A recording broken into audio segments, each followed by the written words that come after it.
She stood at my retirement party, raised her glass, and toasted her boss. He's the man who actually holds the power. I didn't respond. I walked inside and opened the folder. By 7:14 the next morning, federal investigators had everything. By noon, my daughter's future was gone. By evening, I discovered she had already bought property with him, their future home. Then she told me what happened the night Connor called, the night no one answered, the night my son died alone. And I learned the guilt I carried for 4 years had been placed there deliberately. My name is Warren Colton.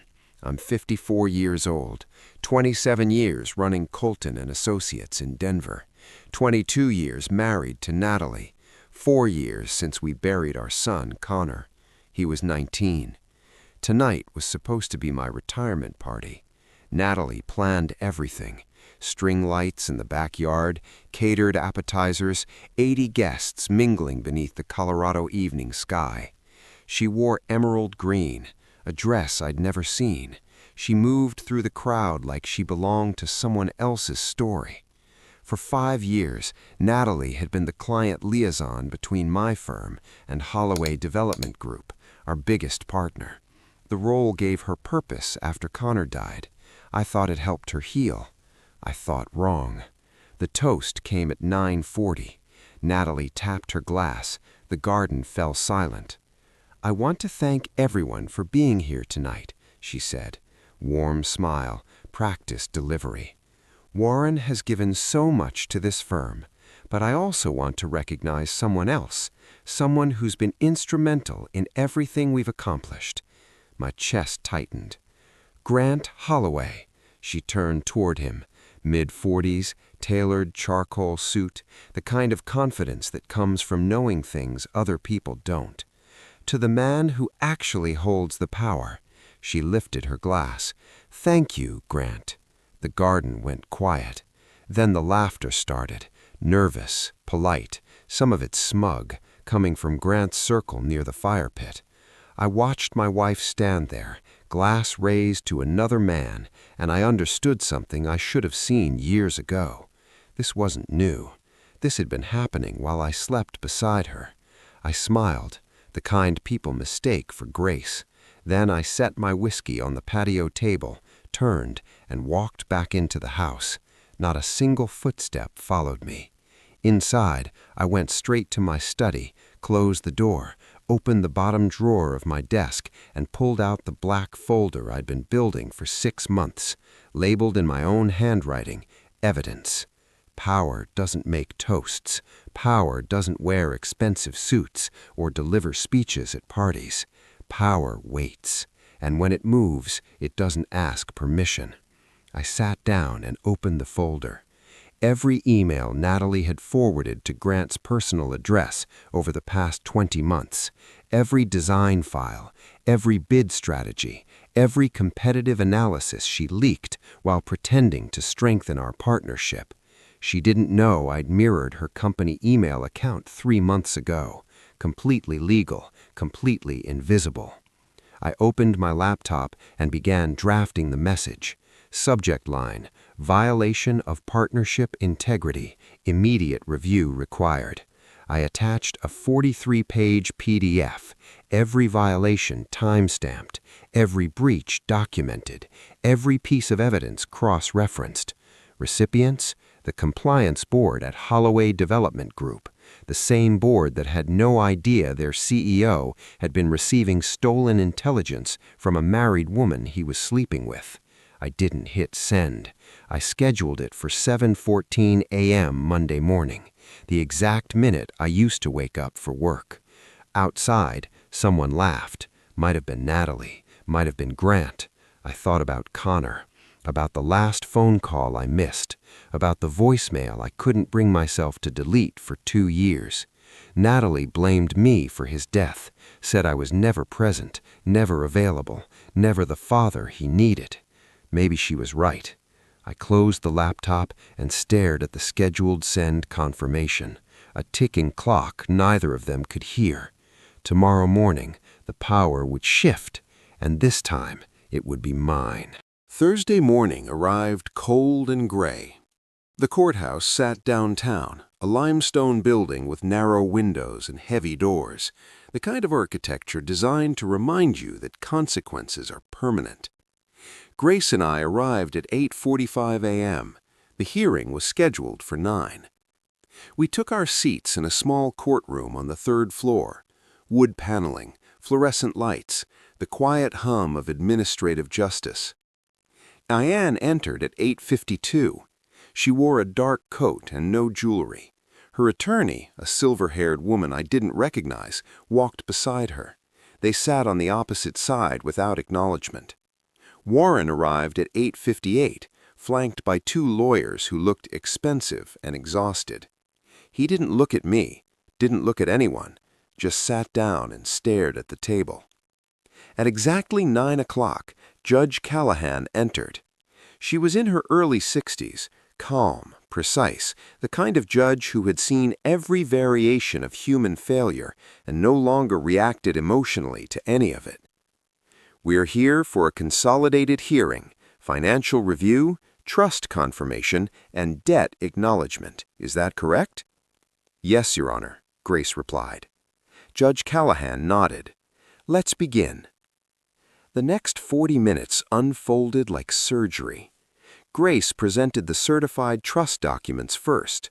The judge examined them carefully, compared them to the forged quitclaim deed, and set both aside. "Mr. Ashford, you are the managing trustee of the Ashford Family Trust." "Yes, Your Honor." "And the property at 847 Windermere Lane has been held in this trust since your father's death 12 years ago." "Correct." She looked at Diane. "Mrs. Ashford, were you aware of this trust structure when you filed the quitclaim deed?" Diane hesitated. Her attorney whispered something. "No, Your Honor, I was not aware." "And the power of attorney you held, did you believe it granted authority over trust assets?" Another pause. "I made an assumption." "Assumptions," the judge said evenly, "are not legal authority." Diane nodded once, her jaw tight. Judge Callahan turned to the debt acknowledgement. "Mr. Holt, you secured a bridge loan in the amount of $512,000. Is that correct?" Warren's attorney answered, "Yes, Your Honor." "And this loan was subsequently assigned to a holding company controlled by Mr. Ashford." "That is our understanding." "Mr. Holt, do you acknowledge this debt?" Warren finally looked up. His eyes were hollow. "Yes."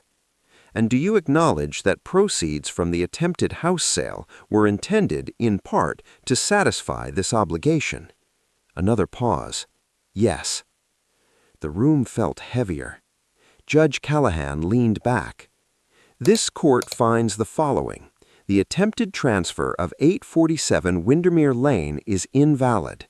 The property remains vested in the Ashford Family Trust. Mrs. Ashford's power of attorney is hereby revoked pending divorce proceedings. Mr. Holt's debt is acknowledged and enforceable under the original loan terms." She closed the file. "I strongly encourage all parties to resolve remaining matters without further litigation, but let me be clear." She looked directly at Diane, then Warren. "This court does not look favorably on schemes that exploit vulnerability. The record will reflect that." The gavel struck once. It was over. If you've ever been underestimated because someone thought you were weak, I want to hear your story. Because I know what it feels like to be dismissed, to be written off, to have people plan your exit while you're still fighting to stand. And I know what it feels like to prove them wrong, not with anger, not with shouting, with preparation. Outside the courtroom, Diane stopped in the hallway. Her attorney continued toward the elevator, but she remained still. "Victor." I paused. I didn't know it would end like this. Neither did I. She studied my face for a long moment. "You're different now." "No. I'm just visible." She turned and walked away. Warren passed without a word. Grace touched my arm. It's done. I nodded slowly. Almost. I didn't sleep that night. Sleep felt like surrender, and I wasn't ready to surrender anything yet. By 2 a.m., the folder had grown from 43 pages to 61. Each new exhibit made the picture clearer, uglier, more systematic than I'd imagined. Around 3 a.m., I remembered Theo. Theo Manning. We'd been friends since architecture school, best man at my wedding, godfather to Connor. His firm, Manning Design Partners, had collapsed 18 months ago. At the time, he'd been vague about the reasons. Market shifted, he told me over coffee. Clients moved on, nothing personal. But I'd watched him age 10 years in 6 months, watched him sell his house, watched his marriage disintegrate under the pressure. His biggest competitor at the time of collapse? Holloway Development Group. My stomach turned. I pulled up my phone and texted him. 3 in the morning, didn't care. Theo, need to ask you something. Did Natalie ever have access to your project files through our partnership? The response came faster than expected. He wasn't sleeping either. Yeah, she was liaison on the Belmar Commons project, had access to everything. Why? I stared at the screen. Did you lose any major contracts to Holloway in the months after that project? A longer pause. Then, 3 of them, including Belmar itself. Warren, what's going on? I didn't respond. I didn't need to. Natalie hadn't just betrayed me. She'd helped destroy my best friend's livelihood.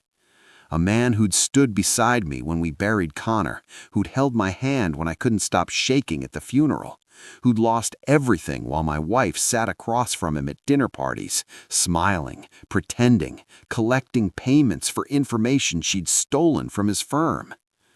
Have you ever discovered that someone you loved had been quietly destroying lives for profit? That's the moment trust doesn't break, it evaporates. 1 second it exists, the next you can't remember what it felt like to believe. I added Theo's firm to the evidence file, cross-referenced the timeline, found 4 more emails where Natalie had shared design concepts that directly correlated with contracts Holloway won.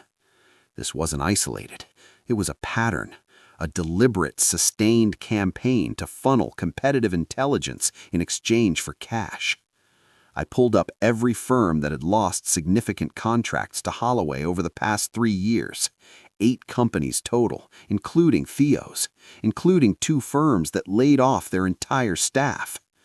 Dozens of careers destroyed, families disrupted, dreams ended, all because my wife needed something apparently I couldn't give her. I heard movement upstairs, Natalie crossing to the bathroom, her footsteps soft and oblivious above me. Outside, the Denver sky was shifting from black to gray, Sunday bleeding into Monday. I checked the scheduled email. Still queued. 7:14 a.m., 4 hours and 17 minutes away. I added the expanded evidence to the attachment, updated the summary page, included Theo's firm as Exhibit 9, proof that this wasn't a single act of betrayal, but a business model built on theft. And then I added one final recipient, the Securities and Exchange Commission. Because if Grant Holloway had been funneling payments through unauthorized subsidiaries, his own board needed to know, his investors needed to know. The federal regulators who oversaw publicly traded companies needed to know.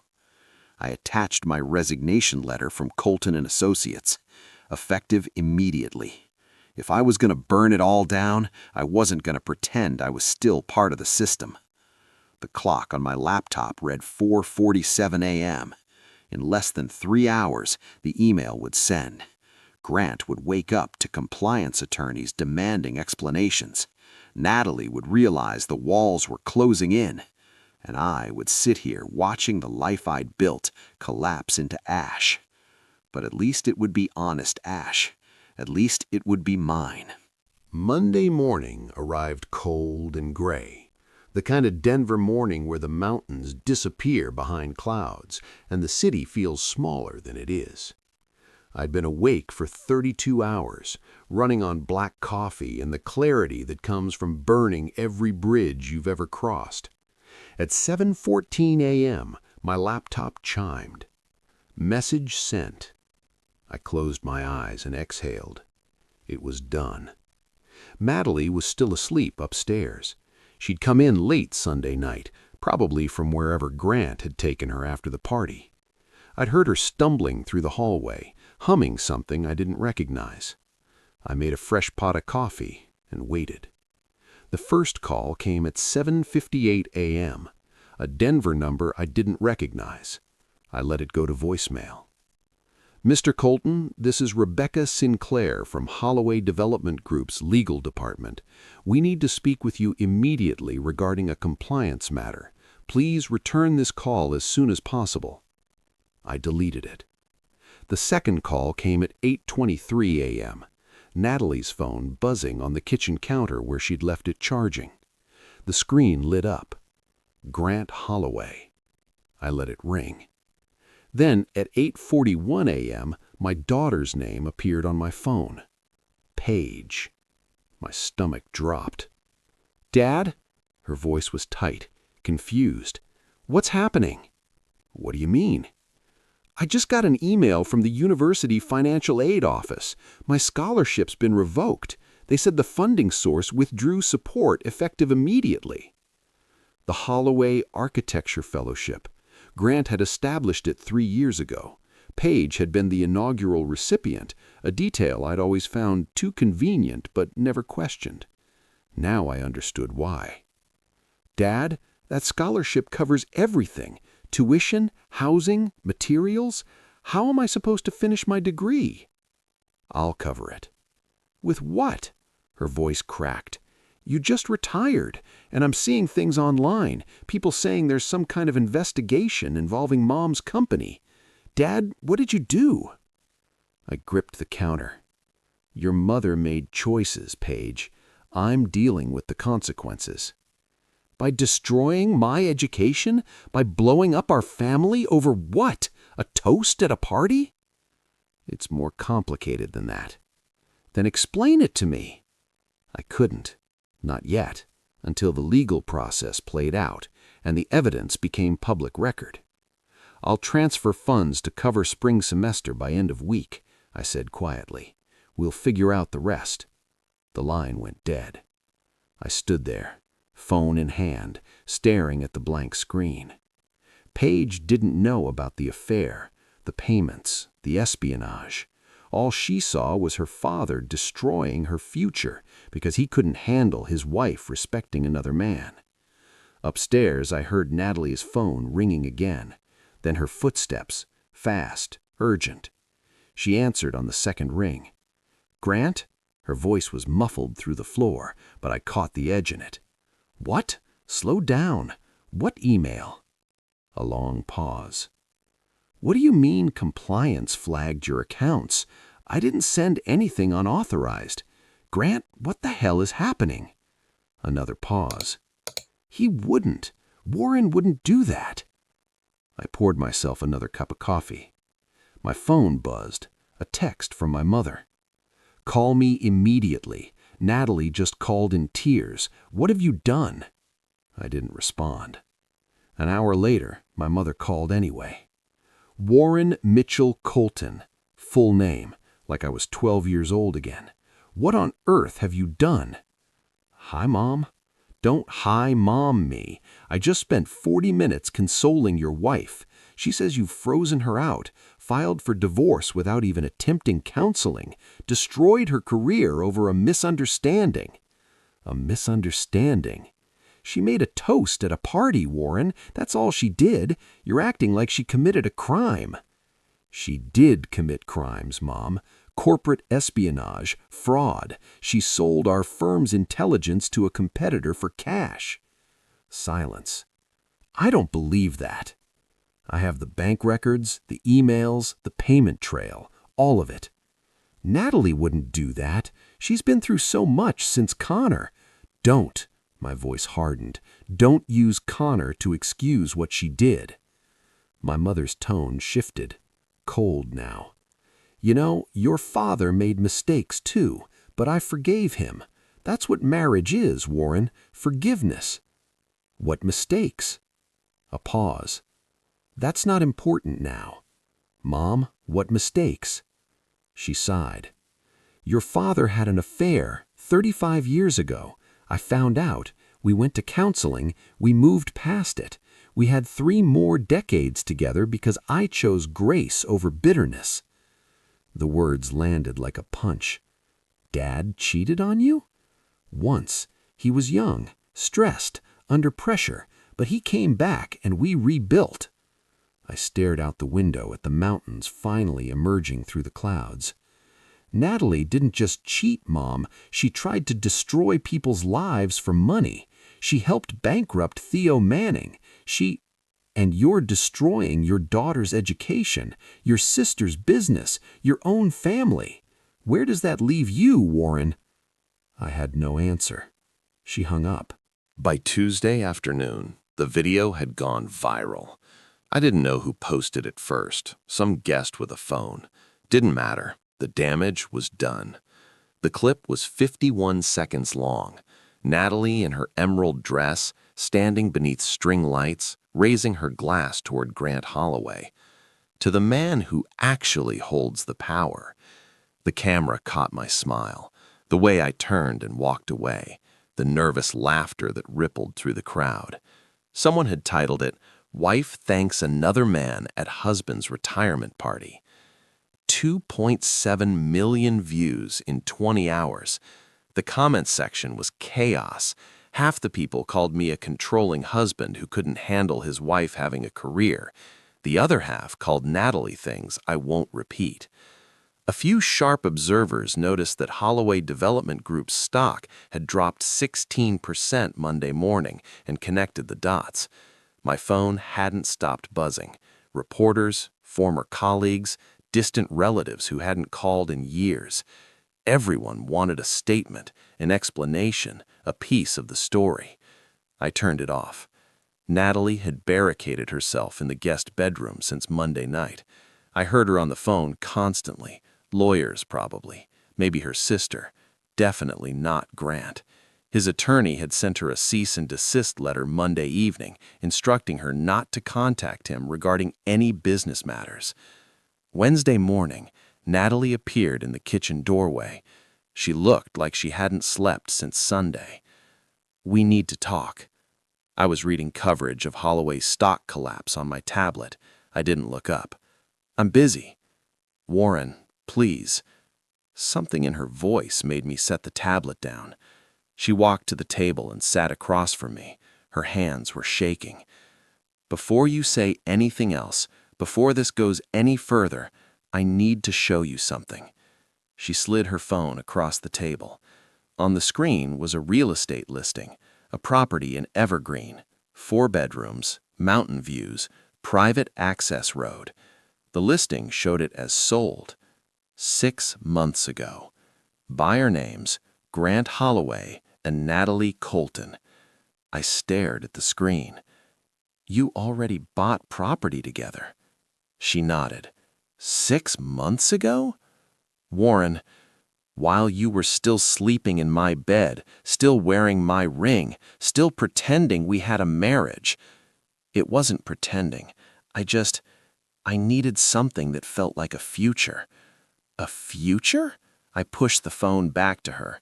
"You were building a life with him, while I thought we were building one together. You stopped building anything with me the day Connor died." The words hit like ice water. "Don't." "It's true. You went back to work 3 weeks after the funeral. 3 weeks, like nothing had happened, like our son hadn't just—" "I went back because I couldn't breathe inside this house, because every room reminded me of him, because working was the only thing that kept me from falling apart. And what about me?" Her voice cracked. "I was falling apart, Warren, every single day, and you weren't there. So you found someone who was." She didn't deny it. I stood and walked to the window. The mountains were clear today, sharp against the blue sky. She'd been building a life without me while sleeping beside me. If you've made it this far, you understand why some truths need witnesses. Staying subscribed means you'll never miss when the next hidden story surfaces. The property, I said quietly. Is that where you were going to go, after the divorce? There wasn't going to be a divorce, not yet. We were going to wait until Paige graduated, until you were settled into retirement, until it felt less cruel. Less cruel, I laughed. The sound surprised us both. You were timing my humiliation for convenience. That's not... Get out. Warren, I said get out. She stood slowly, gathered her phone, walked toward the door. Then she stopped. There's something else you should know. About Connor. My chest tightened. About the night he died. She didn't finish. Her phone rang. Her lawyer, demanding she come to the office immediately. Something about the FBI wanting to schedule an interview. She left without another word. I stood in the empty kitchen, her unfinished sentence hanging in the air like smoke. About the night he died. What could she possibly tell me that would change anything about that night? I knew the story. I'd lived it, relived it. Every detail burned into my memory. Connor had been struggling. Depression, anxiety, the pressure of college. He'd started using pills at first, then worse. We'd tried interventions, therapy, treatment centers. Nothing stuck. The night he died, he'd been at a party near campus. Someone had brought something stronger than usual. By the time the paramedics arrived, it was too late.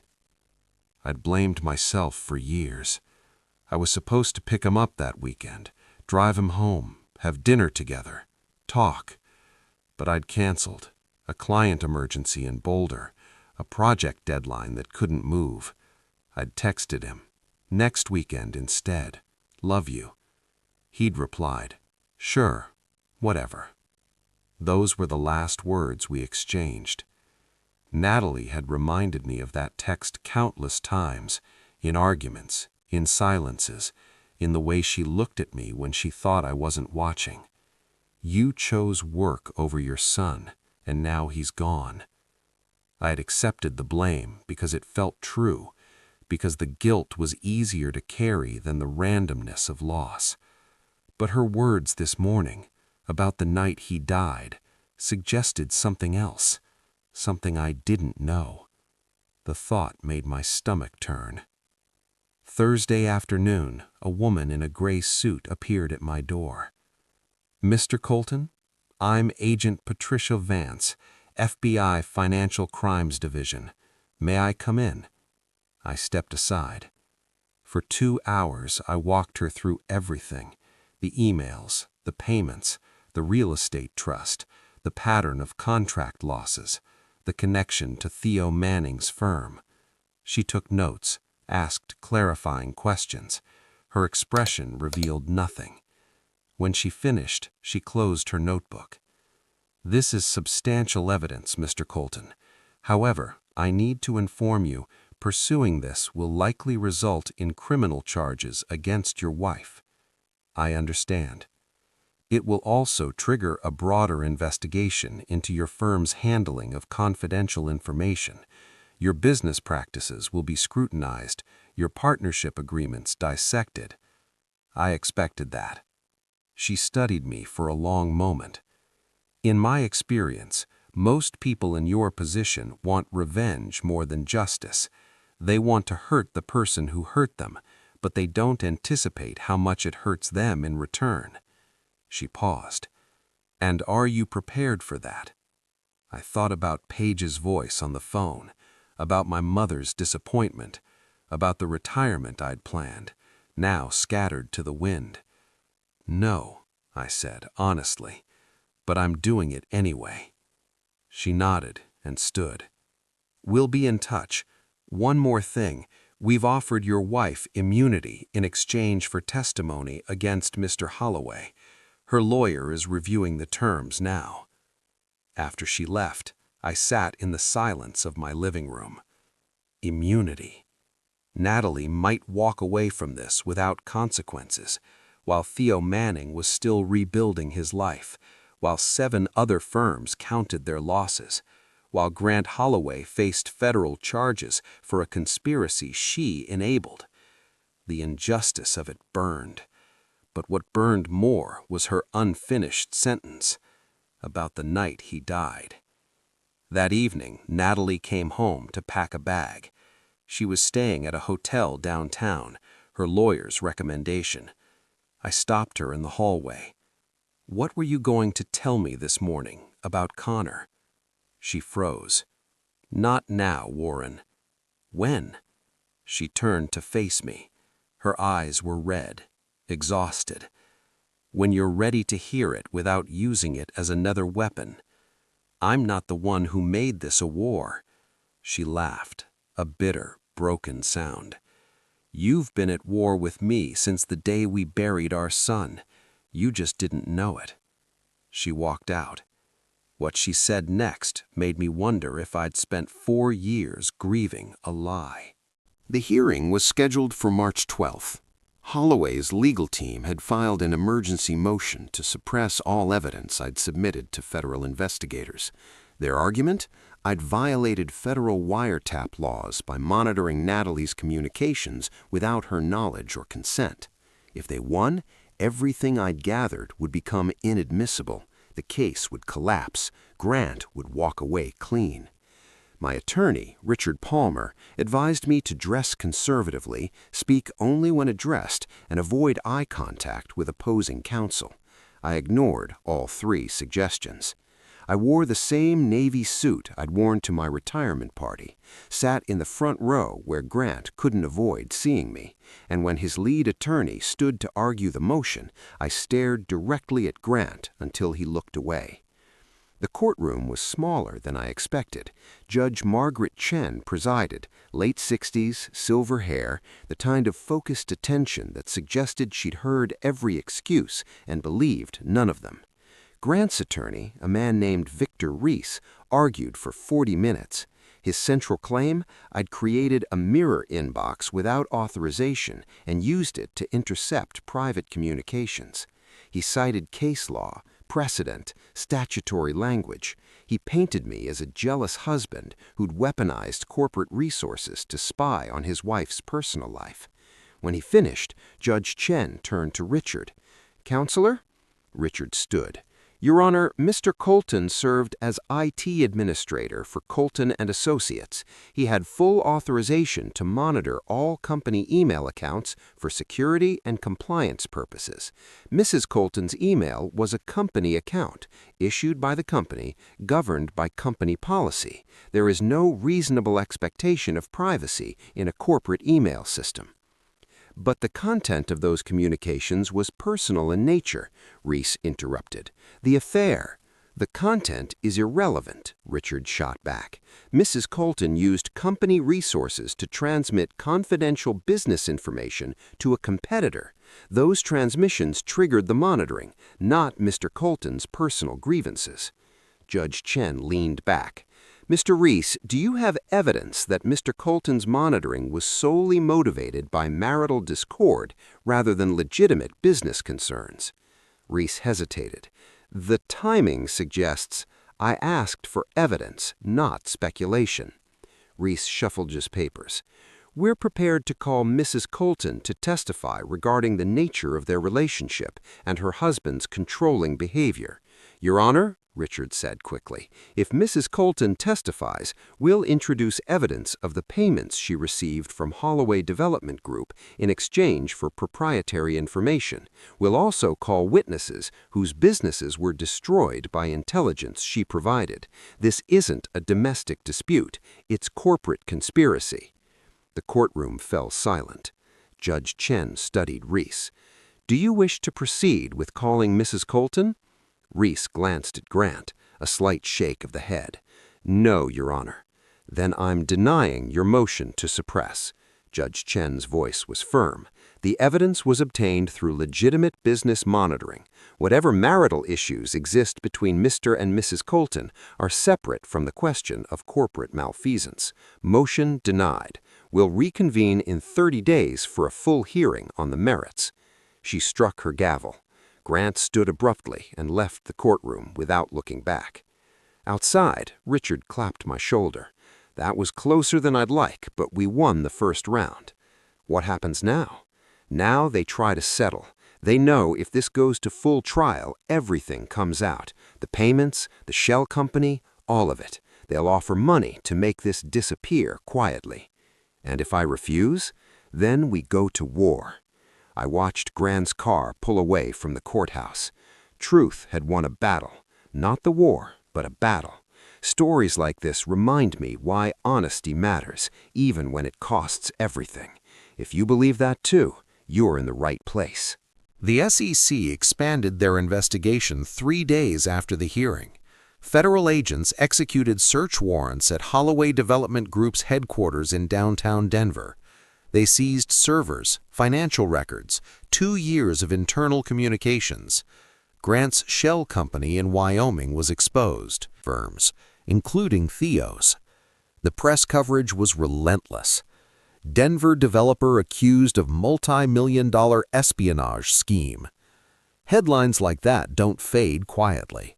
Grant's face appeared on every local news broadcast. Business journals ran deep dives into Holloway's corporate structure. Former employees came forward with stories of suspicious practices they'd noticed but never reported. Holloway's stock collapsed, down 58% in 12 days. The board held an emergency session and voted unanimously to remove Grant as CEO. They announced an internal investigation, trying to salvage what remained of the company's reputation. More victims emerged. 3 firms I hadn't even identified came forward after seeing the news coverage. They'd lost contracts to Holloway under suspicious circumstances. Now they understood why. The pattern was undeniable. But the personal costs kept mounting. My sister Claire called on a Thursday evening. Her voice was tight, controlled, the way she sounded when she was trying not to scream. "I need you to buy out my share of the boutique." "What?" "The design studio I co-own with Natalie. I can't do this anymore, Warren. The scandal is killing us. We've had 4 vendors terminate contracts this week. Customers are leaving reviews calling us fraud enablers." I closed my eyes. I'd forgotten about the boutique. Claire and Natalie had started it together 8 years ago, a small interior design studio in Cherry Creek. It had been successful, modest, but successful. Now it was collateral damage. "How much is your share worth?" "I have $70,000 tied up in that place, and I need out before it's worthless." "Claire, I don't have $70,000 liquid right now. Most of my assets are tied up in—" "Then figure it out." Her voice hardened. "Because I'm not staying in business with the woman who destroyed my brother's life. You have 2 weeks, Warren. After that, I'm filing for dissolution and letting the lawyers sort it out." She hung up. I called my financial advisor, ran the numbers.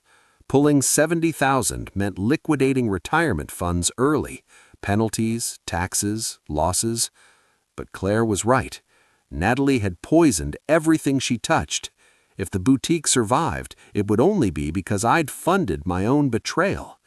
I authorized the withdrawal. The divorce papers arrived the same week. Natalie's attorney had finally responded to my filing. They were contesting everything: spousal support, property division, even the house. But buried in the response was something unexpected: a counterclaim. Natalie was alleging intentional infliction of emotional distress. She claimed my actions had caused her severe psychological harm and damaged her reputation beyond repair. She wanted compensation. I read the filing 3 times, waiting for the rage to come. It didn't. What came instead was exhaustion, the bone-deep fatigue of fighting a war I never wanted against someone I'd once loved. That night, Natalie texted me, "We need to talk, in person, tomorrow. It's about Connor. I stared at the screen for a long time. Then I replied, "Fine. Noon. The house." She arrived at exactly noon. I watched her car pull into the driveway, the same car she'd driven for 6 years, the same hesitant way she opened the door when she wasn't sure what waited inside. She looked different, thinner, older. The confidence that had radiated from her at the retirement party was gone, replaced by something fragile. I met her at the front door, but didn't invite her in. "Say what you came to say." She nodded slowly. "Can we at least sit?" I led her to the back patio, the same garden where she'd toasted Grant 6 weeks ago. The string lights were gone now, just empty hooks and bare branches. We sat across from each other at the iron table. Neither of us spoke for a long moment. "Finally," she said, "the night Connor died." My chest tightened. "You've been carrying guilt for 4 years, blaming yourself for canceling that weekend, for not being there when he needed you. Get to the point." She took a breath. "Connor called me that night. Not you. Me." The words landed strangely. I'd always assumed he'd tried to reach me first, that my phone had been off, or I'd been in a meeting, or I'd simply missed it. "Connor called at 11:47 p.m., she continued. "I saw his name on the screen. I was with Grant at a hotel downtown. We'd been together for 3 months at that point." I felt my hands grip the armrests. "Connor was upset. I could hear it in the voicemail he left. He said he'd taken something, said he was scared, said he needed someone to come get him." "And you didn't answer?" "I didn't answer." Her voice cracked. "I saw his name. I heard the phone ring, and I silenced it because I didn't want Grant to know my son was interrupting us." The world tilted. By the time I listened to the voicemail, it was 2 a.m. I called back. No answer. I called again. Nothing. I drove to that house where the party was, and there were ambulances everywhere, and— "Stop. Warren." I said stop. I stood, walked to the edge of the patio, stared at the mountains without seeing them. 4 years. 4 years I'd carried the weight of Connor's death. 4 years of believing that if I'd just kept my promise, driven to campus, been there, he'd still be alive. And the whole time, Natalie had known. She'd known that Connor called her, that she ignored him, that she chose her affair over her son's desperate cry for help. And she let me believe it was my fault. Why? My voice came out hoarse. "Why didn't you tell me?" "Because I couldn't face it." She was crying now. "Because every time you blamed yourself, it meant I didn't have to. Because watching you suffer was easier than admitting what I'd done. You let me grieve a lie. I let us both grieve a lie. It was the only way I could survive." I turned to face her. "Get out of my house." "Warren, please." "You killed our son." The words tasted like poison. "Not me. You. You, and you've spent 4 years making me pay for your guilt. Get out, now." She stood, tears streaming, hands shaking. "I'm sorry. I know it doesn't matter, but I'm sorry." She walked through the house and out the front door. I stood alone in the garden where everything had fallen apart. I'd carried that weight for 4 years. She let me. I'd love to know, what would you have done in that moment? Drop it in the comments. I still don't know if I made the right choice. 18 months after the party, I stood in the same garden where everything had fallen apart. The roses had grown back wilder than before. The fountain ran clear, its gentle splashing the only sound besides wind through the aspens. The string lights were gone. I'd taken them down myself the week after Natalie moved out. What remained was open sky and the honest simplicity of nature reclaiming what had been too carefully arranged. Grant Holloway was serving the second year of a 6-year sentence at a federal facility in Florence, Colorado. The trial had lasted 4 weeks. Prosecutors presented every email, every payment, every destroyed business in excruciating detail. The jury deliberated for 5 hours before returning guilty verdicts on all counts: wire fraud, conspiracy, embezzlement of corporate funds. His empire was gone. Holloway Development Group had filed for bankruptcy protection 8 months after his conviction. Investors scattered. Over 200 employees lost their jobs. I felt responsible for that sometimes. Then I'd remember the 8 firms Grant had destroyed, the hundreds of other careers he'd ended through theft, and the responsibility would shift back where it belonged. Natalie never went to prison.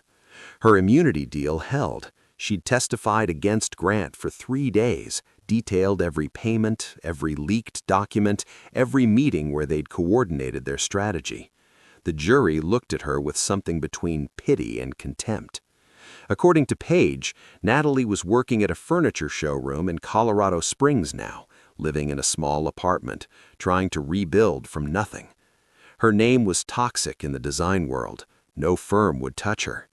Paige had told me Natalie asked about me once, wanted to know if I was okay. Paige said she didn't answer. I'd sold Colton and Associates to a regional firm based in Phoenix. The price was fair, considering the scandal, enough to live comfortably, cover Paige's remaining tuition, and ensure I'd never have to work again if I chose not to. I didn't miss running the company, didn't miss the pressure, the politics, the constant need to perform. What I missed was the version of myself who believed loyalty would be repaid with loyalty. That man was gone. In his place was someone harder, clearer, less willing to trust what people showed him. Theo Manning had testified at Grant's trial, stood on that witness stand and detailed how Holloway had stolen his business model, undercut his pricing, systematically destroyed everything he'd built. The jury listened in silence. Several of them glanced at Grant with visible disgust. Theo and I had coffee once a month now. He'd found work at a development startup in Boulder, slowly rebuilding. We didn't talk about the trial much anymore, mostly just fishing, weather, the Broncos' perpetual disappointments. My mother had sent a letter 3 months ago, short, handwritten. "I was wrong to judge you so harshly. Your father would have been proud of what you did. Love, Mom." I kept it in my desk drawer, read it sometimes when the silence got heavy. Claire still wouldn't speak to me. I'd reached out twice. Both times my messages went unanswered. Maybe she'd forgive me eventually. Maybe she wouldn't. That was a price I'd accepted when I hit send on that first email. The boutique had closed. Claire had taken her buyout and moved to Tucson, started over somewhere I wasn't. Paige had graduated with honors in May, architecture degree from the same program that had nearly been taken from her. She'd found work at a sustainable design firm in Fort Collins, called every Sunday without fail. The distance between us was closing, inch by painful inch. We were rebuilding trust the slow way, through consistency, honesty, showing up. "For what it's worth, Dad," she'd told me last month, "I think you did the right thing." I wasn't sure. Some days I believed it, other days I counted the costs and wondered. The viral video was still online. Last time I checked, it had 4.2 million views. The comments were still a battlefield, people arguing about marriage, betrayal, justice, revenge, every opinion imaginable projected onto 51 seconds of footage. I stopped reading them months ago. What mattered wasn't the digital archive of my humiliation. What mattered was standing here in this garden, knowing I'd chosen truth over comfort. I thought about Connor sometimes, about the voicemail I'd never heard, about the call Natalie silenced while our son was dying alone. The grief hadn't faded, it had shifted, hardened into something I carried differently now. I no longer blamed myself for his death. That guilt was placed on me deliberately by someone who couldn't face her own. I carried it for 4 years because it felt easier than questioning the person I trusted most. Never again. The evening settled over Denver, purple and gold bleeding across the mountains. I walked back into the house, my house, paid for, mine. The silence inside was my own. No more performances, no more pretending, just the quiet truth of a life rebuilt on solid ground. Some men spend their whole lives pretending, building empires on foundations they know are rotting, smiling through toasts that gut them, accepting betrayals because exposing them costs too much. I'd been one of those men for too long. I'd lost my wife, my sister, parts of my relationship with my daughter. I'd lost the retirement I'd planned, the comfortable future I'd envisioned. The cost was brutal, comprehensive. But I'd gained something too, the ability to look in the mirror without flinching, the knowledge that when everything collapsed, I hadn't compromised who I was to make it easier. That had to be worth something. It had to be. Have you ever paid a price for truth that you're still not sure it was worth it?